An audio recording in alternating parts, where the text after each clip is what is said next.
संघ का जो छठवां रूल है कि पंजीकरण कभी नहीं। तो भगवान बुद्धा से पहले का ये समण संघ है। और इतिहास में भी ये जानने को मिलता है कि उस समय भी संघ में पंजीकरण नहीं था। तभी जो है हमारा उस जमाने में भी महाभारत था। और उसके उसके बाद जैसे ही संघ टूटा और संगठन में परिवर्तित हुआ, और परिवर्तित होते होते भारत के भी टुकड़े होते गए। और आज जो है हम जो है 5,600 जातियों में बट करके, टुकड़े टुकड़े में होकर के हम और हम बिछुड़ते गए। और संघ का हमारा संगठन बनता गया। और ST SC OBC, जिसको हम बहुजन बोलते हैं या समण बोलते हैं, उनमें जो है आज की डेट में 29 लाख की संख्या में हमारे संगठन हो गए हैं। जैसा कि हम प्रत्यक्ष रूप में हमने देखा है कि कांशीराम साहब ने जब बामसेफ की स्थापना करी थी तो उसका पंजीकरण नहीं था। उसके बाद जैसे जैसे समय आया, DS4 बनाया, साइकिल यात्रा करी, और वो साफ समझ गए कि अब तो पूरे भारत में एक सामाजिक आंदोलन आ गया, तो अभी हमें राजनीति में जाना चाहिए। फिर उन्होंने बहुजन समाज पार्टी की स्थापना की। उसके बाद जो कुछ सरकारी कर्मचारी जो थे लोग, उन्होंने जो है सोचा कि अब हम राजनीति में जाएंगे तो हमें CDS रूल लागू होगा। तो हमें उन्होंने फिर उसका पंजीकरण करा लिया। पंजीकरण कराने के बाद उस आज की जो हालात है, कम से कम 25 टुकड़े उस वामसेव को हो गए। और जो हमारा सामाजिक क्रांति का जो सपना था और बाबा साहब और फुले का जो सपना था, वो सपना चूर चूर हो गया।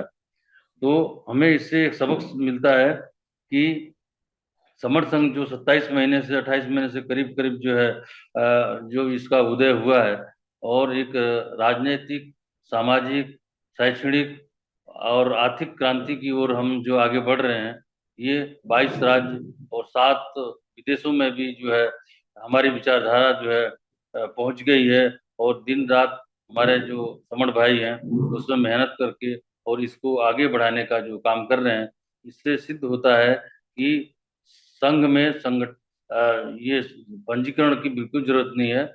और जो संगठन है वह हम प्रयास कर रहे हैं कि समर संघ के साथ आकर के, और हमारे जैसे नदियां होती हैं, अलग अलग नदी होती है और सागर में जाके मिलती है, वैसे ही जो है हमारे जितने संगठन है समर संघ में आकर के जुड़े और हमारी विचारधारा को सुने और इसमें समाहित हो। जैसा कि आप लोगों ने देखा होगा 12, 13, 14 और 15 अगस्त में नागपुर में जो एक हमारा अद्भुत अभूतपूर्व प्रयास था, वह प्रयास कुछ हद तक कामयाब हुआ।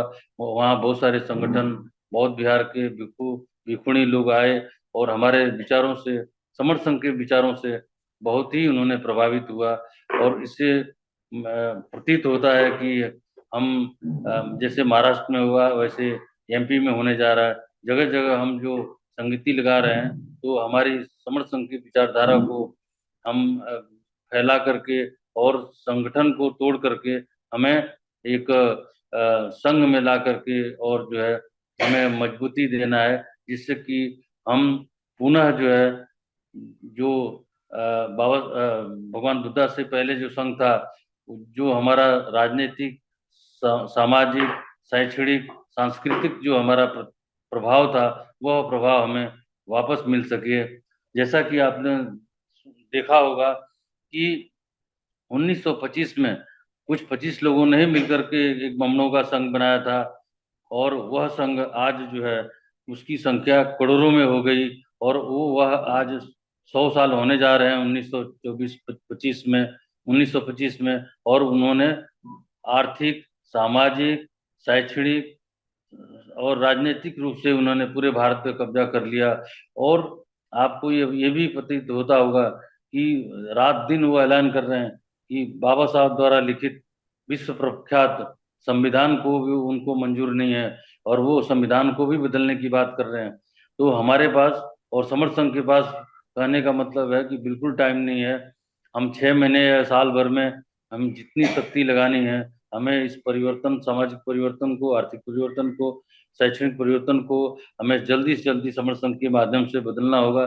तभी हम जाकर के जो है सही मायने में हम संघ में विलीन होकर के और हम एक परिवर्तन ला करके रहेंगे।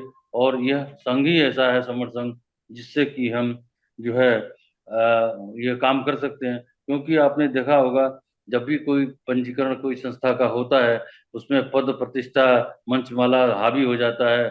और उसमें फिर लोग जो है, लाइनें होती हैं उनमें, एक के बाद दूसरा बनेगा, तीसरा बनेगा। तो वो जब उनको मौका नहीं मिलता है या हिसाब किताब पूरा उनको नहीं मिलता है, तब वो बिखरना चालू हो जाता है। और ऐसे बिखरते बिखरते बिखरते आज हमारी संख्या 29 लाख की हो गई है। इसीलिए आज की डेट में हमें समर संघ की जरूरत है। और समर संघ ही ऐसा संघ है जो हमें मुक्ति का मार्ग दिलाएगा। इसी के साथ ही अगर हमारे शब्दों में कोई त्रुटि हो तो मैं संघ से क्षमा चाहता हूँ। संगम नामी संगम नामी संगम नामी।